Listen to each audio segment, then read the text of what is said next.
Hello, and welcome to this webinar called Fostering Self-Advocacy Skills in Students with LD. My name is Allison Parker, and I'm happy to be here today to talk about this important topic. I want to start by introducing myself and the organization where I work. I'm the clinical manager of the Regional Assessment Resource Center, or RARC. Our vision at RARC is for students with neurodevelopmental disabilities, that's learning disabilities, ADHD, and ASD, to thrive in post-secondary education. We are funded by the Ontario Ministry of Colleges and Universities to provide services to support students in post-secondary, including transition support, research, training, and psychoeducational assessments.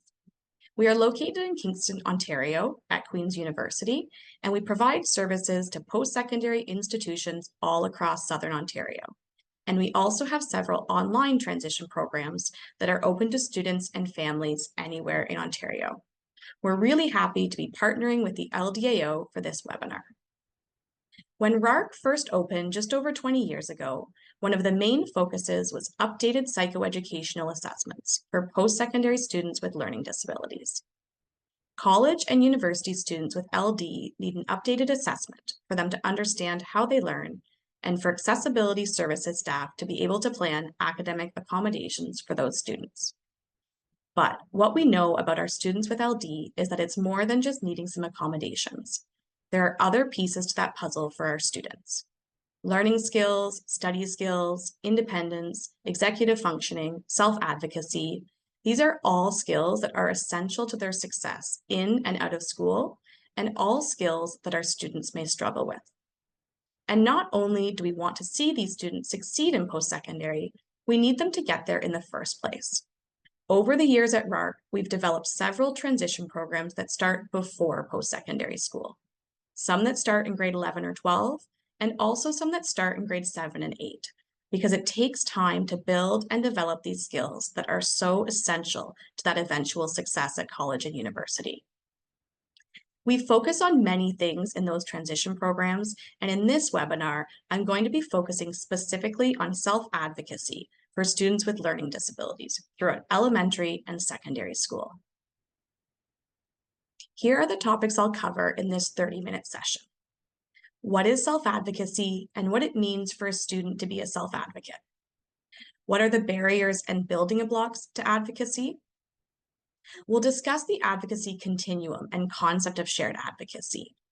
And then we'll talk about setting advocacy goals and what you can do as parents or guardians to encourage self-advocacy at home and in the classroom. I also want to draw your attention to the companion webinar by my colleague, Dr. Beth Pollock, called Learning Disabilities, What They Are and How They Impact Students. My presentation is going to build on some of the topics she discusses, so if you haven't watched that one yet, I do recommend going back to watch it first. I want to take a moment as we get started for everyone to think about where their child or student is now in terms of being an advocate. What are their strengths in advocacy, and what are their opportunities for growth? In particular, could they describe their LD or learning profile to you? Do they know what's on their IEP? Have they read it before? Does your child use their accommodations at school or at home? And do they ask for them if they're not provided? Would you consider your child to be a good self-advocate? Being a self-advocate isn't easy for most of our students, and that's very normal and very developmentally appropriate for adolescents in particular. Let's think for a moment what we mean when we're expecting a child to be a self-advocate. What does that mean to you? Probably something along the lines of, we want them to be able to confidently and accurately express their needs to teachers and others, and help come up with and implement a solution to any obstacles they may run into. Let's look at some examples of times when we might expect a student with LD to be a self-advocate. Maybe it's a student who is supposed to use a computer for their work and the program is not working. Or they're supposed to write their test in another room, but the supply teacher doesn't know that. Or perhaps everyone is working on an assignment, but they're staring at the paper and they have no idea what they're supposed to be doing, even though everybody else seems to understand. Do any of those scenarios resonate with your child's experience or a situation that they might find themselves in? What would we expect a good self-advocate to do in those scenarios? We probably expect them to alert the teacher that something is wrong and that they need some assistance. And then hopefully the student could also help figure out a solution to that problem. Now let's break that down a little further. In each scenario I gave, first the student needs to identify that something's gone wrong and needs to be fixed, that they need this computer program to do their work. It's not working, and that's a problem. They can't just do the assignment by hand because they have challenges with getting their thoughts on paper. Or that they write their tests in another room because they need a reduced distraction environment. And the substitute teacher may not know that, but it's important enough to say something rather than staying quiet and writing the test in the classroom. Or that they have trouble understanding written instructions and they need some extra help compared to their peers when it comes to deciphering the assignment requirements. And instead of muddling through, it would be a better idea to clarify the instructions from the get-go. In all of these scenarios, there's a piece of self-understanding and awareness that's needed here before students can effectively advocate for themselves. Additionally, in all of those situations I mentioned, the student would need to put their hand up or go to their teacher to get help and draw attention to themselves. What do we know about so many of our LD students? They would like to fade into the background and be invisible. These students do not enjoy reminding their classmates and their teachers that they're different. We know that students with LD are at increased risk to have low self-esteem, and I'm sure that's not a surprise to you either. So many of our students believe that they're stupid and unable to succeed academically. They'd much rather do poorly, struggle in silence, or act out in class, rather than be singled out in front of their peers. When we run parent programming, we ask for the parents' goals for the sessions, and improving their child's self-esteem is always one of the top priorities. Dr. Pollack also talked about this in the previous webinar that I mentioned, learning disabilities, what they are, and how they impact students. When you have low self-esteem, putting yourself out there to ask for help can be really daunting, and it's key to all of this. Until students have that self-awareness, confidence, and self-esteem to know that they're not stupid, they just learn differently. Self-advocacy will not be a priority for them. Self-advocacy on its face might seem like an easy and straightforward skill, but we're asking a lot of our young people, and it's really normal for them to push back. And it's more than just self-understanding and self-esteem. There are other barriers to self-advocacy. There are so many reasons that students might struggle with this. It's difficult for our students to understand their needs and communicate that verbally. Many of our students struggle with anxiety or social or peer pressure. It can be hard for students to see the connection between their academic goals and the role that self-advocacy plays in meeting those goals. Our students may have underdeveloped executive functioning skills or may be slower to mature. A lot of our students, unfortunately, have a history of negative teacher response and being told no in the classroom. And of course, sometimes there is parental overdoing or overprotection, and our students start to take a back seat in their education. It's something for us as parents and also for educators to appreciate that we're asking a lot of some of our students. It's worth it, and they can get there. But we also need to understand why it takes time and why they may be underprepared or hesitant to take on the role of self-advocacy. When we're just looking at the classroom, it can feel like our students are missing a lot of self-advocacy skills. If they don't speak up, they hesitate to ask for help, if they'd rather be a class clown than say they don't understand. However, when we start to think and dig deeper, we realize our young people often have some secret self-advocacy skills that we may not have noticed. How many of your kids have advocated that they should get a cell phone? Or advocated that they should stay up late or go out with friends or go to a sleepover?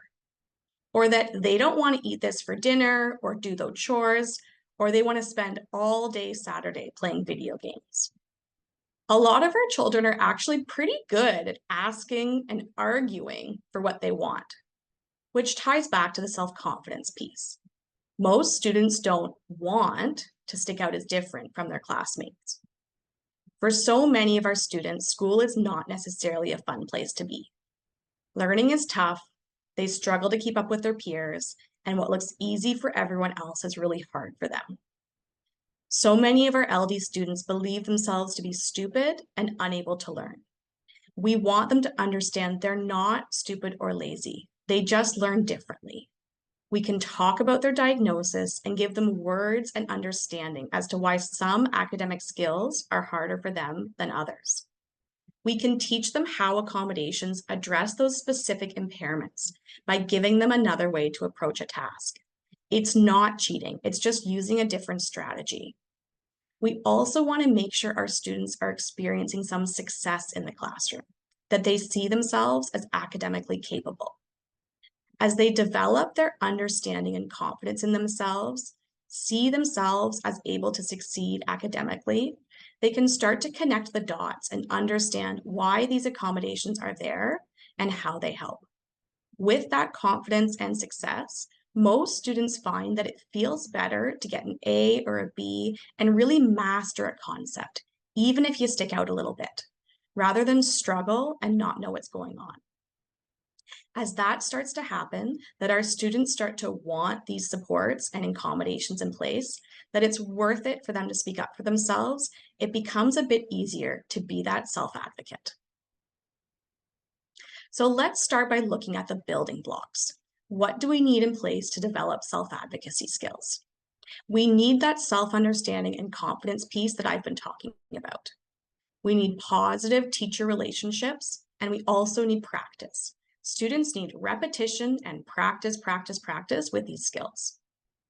In terms of self-understanding, students need to know about their diagnosis, their strengths, their weaknesses, and really understand that their brain just works a bit differently. Our students need to be able to talk about their LD, even if just with their parents, and confidence will start to flow from that. Students need to believe in themselves, believe that they can be successful with the right accommodations and support, and be willing to do things a little differently from their peers in the classroom. In Dr. Pollock's previous webinar, she discussed talking to our kids about LDs, the impact on their self-esteem, and how to build self-esteem. We want to dispel any myths they have about themselves and nurture their strengths, especially their non-academic strengths. It could be sports, the arts, music, helping others, cooking, gardening, building with your hands. We want to really appreciate and develop these strengths. And get your kids exposed to other kids and adults with LDs or neurodevelopmental or other disabilities. Whether there are groups in town or at your school, or even just through media and other representation. There are lots of public speakers and personalities that are open about their LDs or other disorders. It's not easy to magically impart that self-understanding and confidence, but you really want to make it a focus with your children because it impacts self-advocacy skills in a really big way. Another piece of the puzzle we have here is positive teacher relationships. We know how hard it is for teachers to manage oversized classrooms. Students are at such different academic and behavioral levels all in the same class. It's not an easy task for our teachers. And sometimes that trickles onto our students, where they may not be getting that attention or understanding that they need from their classroom or special education teacher. But it's hard for students to advocate in those situations. If they don't have that trusting relationship, it's hard to take a risk and ask for help. And for students who have had a string of negative responses from teacher over the years, it's understandable that they're not eager to put themselves out there again. As parents, I really encourage you to develop that positive relationship with your child's teacher and then involve your kid as much as possible. See if the teacher is able to meet before the school year starts. Invite your child to the IEP meeting if you're able, and really encourage a positive relationship there. In the classroom, it can be busy, chaotic, and you don't have a private space to talk. It can be hard for students to talk about their learning needs in that environment. So if it's possible for students or students and parents together to talk to their teacher at a separate time to really set a positive tone and discuss their needs, it can help to build that trusting relationship. And the last one we have here is practice. We want to make sure our kids have the skills they need to advocate when the time arises, and that they've been able to use these skills and practice them many times. It can be intimidating to talk to teachers or other school staff, but with practice, it can get a lot easier. We're going to look now at the self-advocacy continuum, and this is a way that we like to look at advocacy skill development. If we look at the two extremes, we have external advocacy on the far left, when someone else is doing all the work, and self-advocacy on the far right, when an individual is able to completely advocate for themselves. And in the middle, we have what we called shared advocacy, where in this case, it's students and their parents who are sharing this role in advocacy. When we think about the early grade years, maybe when your child first started to struggle with reading, writing, or math, grade 1, 2, 3, at this stage, it's the parents and school working together to get some supports in place. Interventions, an assessment, an IEP, this is done by the professionals, and our young student isn't taking a leading role in this. Flip forward a decade, when our kids are 18 and they're off to college, university, or the workplace, they're expected to be able to fully speak for themselves. Their college accessibility department, the residence office, professors, bosses, they don't want to talk to mom and dad, uncle, cousin, grandma. They want to speak to the students themselves. And legally, they can't disclose much information anyways without express consent from a student. But we don't need to go from one extreme to the other. Students can work their way to self-advocacy through shared advocacy. It's at this shared advocacy stage that students are starting to find their voice, practicing speaking up about academic and LD-related issues, and parents are starting to take a step back. Instead of jumping to solve problems or make arrangements with teachers, they're inviting their kids deeper into the conversation and seeing if they're ready to start tackling some of these issues themselves. Parents or guardians are still involved, but they're taking a bit more of a back seat or staying in the shadows, while the student gets to take a leading role. Or maybe they're dividing up the advocacy roles and each taking on a few tasks. Students are able to start practicing advocacy while their parents are still close by and able to step in as needed. When you think about your child, where do they fall on this continuum? Where your child is will depend on their skills, maturity, personality, experiences at school, and their individual strengths and weaknesses. In the early grades, it's very appropriate for parents and teachers to be doing external advocacy.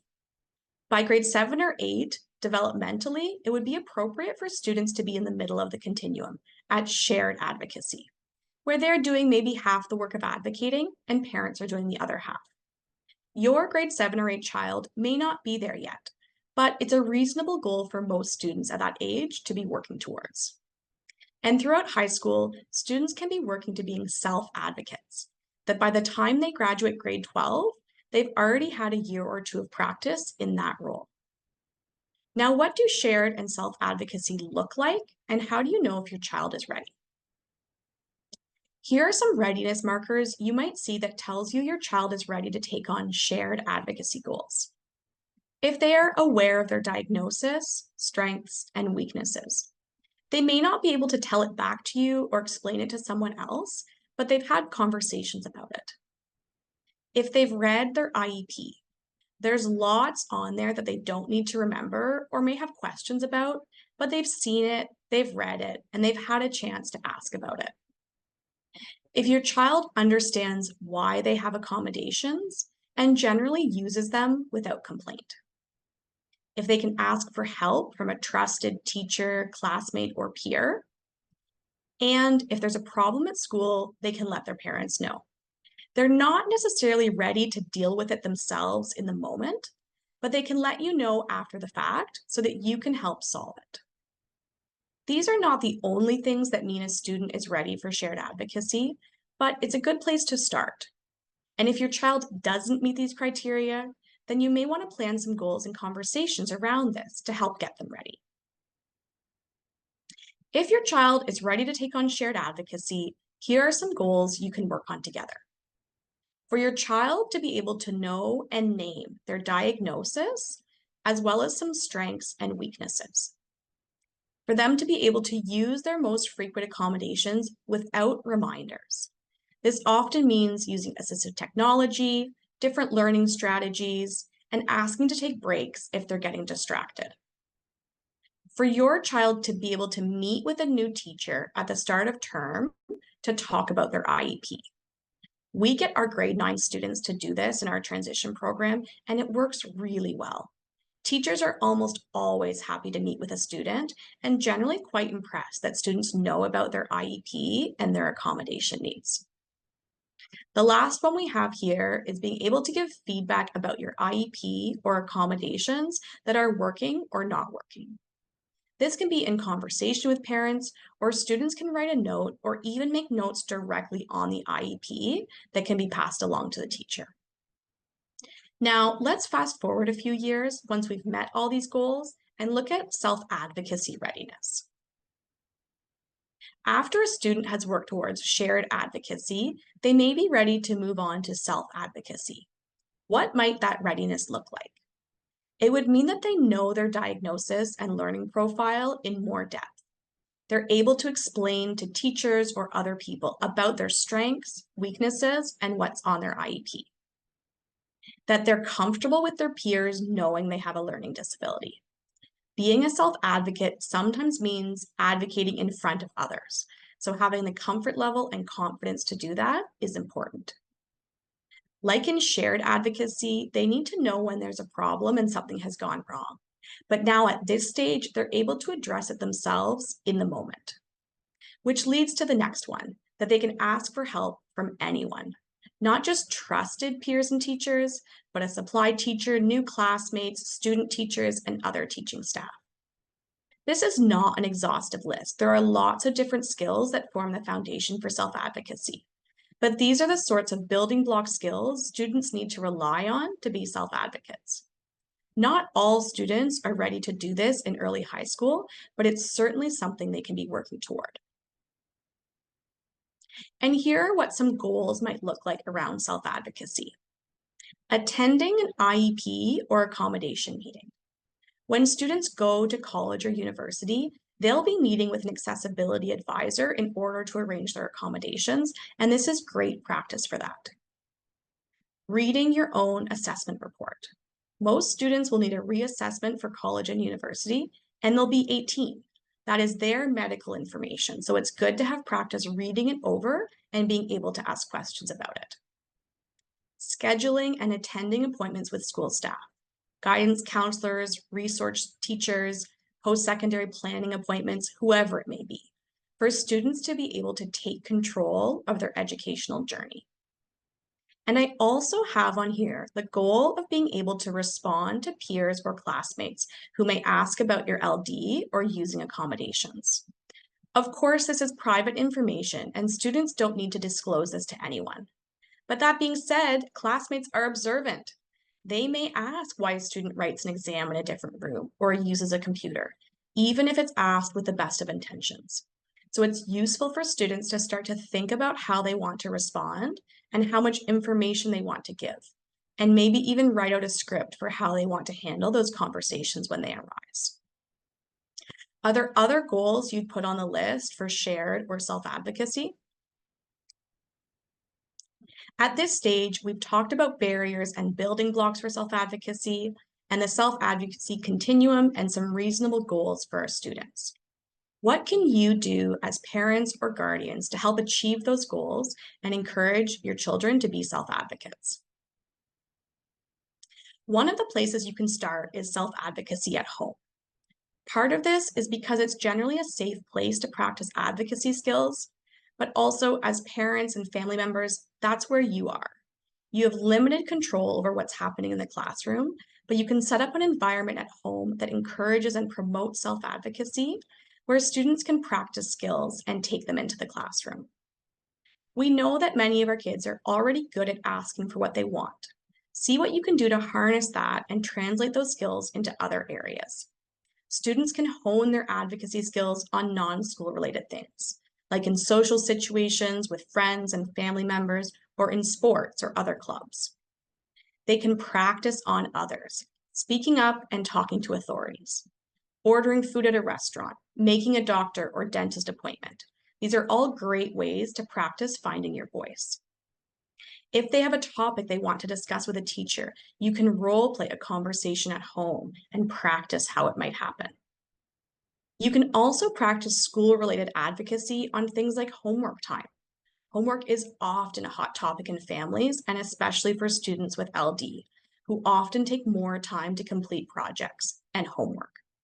Maybe you can come up with a solution with your child, yourself, on the teacher on reasonable homework expectations and how much time to spend on homework each night, and get your child involved in that conversation. Can they explain what about their LD makes homework more challenging and what's a good solution? Or maybe there are other conversations or problem solving around things like assistive technology use at home. And as I've mentioned before, get students involved in their IEP. Read it together or enlist some help from the school and see what's on there. If it's out of date or doesn't match your child's experience, this is a great opportunity for them to speak up and give feedback. Your child can give you a note to take to school, or if they're able to speak directly with their teacher, they can attend an IEP meeting. When students are ready to advocate at school, start small and focus on building the comfort level with the teacher. I always recommend starting with the easiest teacher. Find a private, unrushed time. Students can talk about what's going well, what's on their IEP, expectations around accommodation use. Maybe they can talk about a specific upcoming assignment or test, how they want to prepare, or what accommodations they will be using. As a parent, you can always reach out to the teacher privately ahead of time to let them know or set the stage. And then you know that your child is going to get a yes from the teacher. They will be able to have this positive experience in advocacy, achieve some success, and this will help the process get easier over time. So much of advocacy at this age is comfort and practice. So a good relationship with the teacher, a private setting, and an unrushed time. Things like asking for help before a project is due, not after, is a great way to develop that comfort and practice. For a lot of students, they may not be ready to advocate in front of their peers, and that's okay. Discretion is key for so many of our students, and I wouldn't focus on self-advocacy in front of the whole class right now. Almost everything that students need to communicate with their teacher can be done in private, when a student is much more comfortable and the teacher's attention isn't pulled in 12 different directions. As they get comfortable speaking with their teacher in private settings, that comfort level often starts to spill over in less private settings as well. And if your child is not ready for this, you can model this at home. Sit down with your child and talk about a problem or assignment that they need teacher support or accommodations for. Your child can dictate a note to you or write one themselves that can be passed along to the teacher, or you can both go speak to them together. With practice and success, they'll be able to develop more and more comfort to have those conversations with their classroom or special education support teacher. And of course, as students get more comfortable advocating, as parents, you can start taking a few steps back. Even if it's not smooth every time, or if there are some bumps along the way, your child will be building their advocacy, problem solving, and resiliency skills as they go. I want to take you back for a moment to my examples of self-advocacy. A computer not working, the supply teacher not knowing that you write your test in a different room, not understanding assignment instructions. Handling these sorts of challenges and advocating all flows from the practice and comfort built up by advocacy at home and getting comfortable talking to your teacher about your learning needs. In all our experience with young people with LD over the years, that's what we find time and time again. It's rarely actual advocacy skills. Our kids know how to speak up for what they want. It's so much more about being comfortable having an LD and learning to talk about it. These are exactly the skills we teach in our transition programs, and the feedback we get from parents and teachers about the progress made by students is remarkable. Remember, it's very normal and developmentally appropriate for children and adolescents to shy away from self-advocacy, and it's often not a priority for our students who already feel different and singled out from their peers. That being said, it is an important skill to develop, and in many cases allows these students to flourish at school. When you start by focusing on self-understanding and confidence, you build their comfort level around having an LD, which opens the door to self-advocacy. Choose some appropriate goals with your child on shared or self-advocacy. Where are they on the continuum now, and what skills can you work on together? Practice at home, practice with your favorite teachers, and take those small steps to build their confidence to becoming a self-advocate. Thank you for watching this webinar. I hope it was helpful to you and that you've come away with some ideas, goals, and strategies for your family. If you'd like to learn more about the work we do at RARC or about our transition programs, please visit our website, www.queensu.ca/RARC, or send us an email.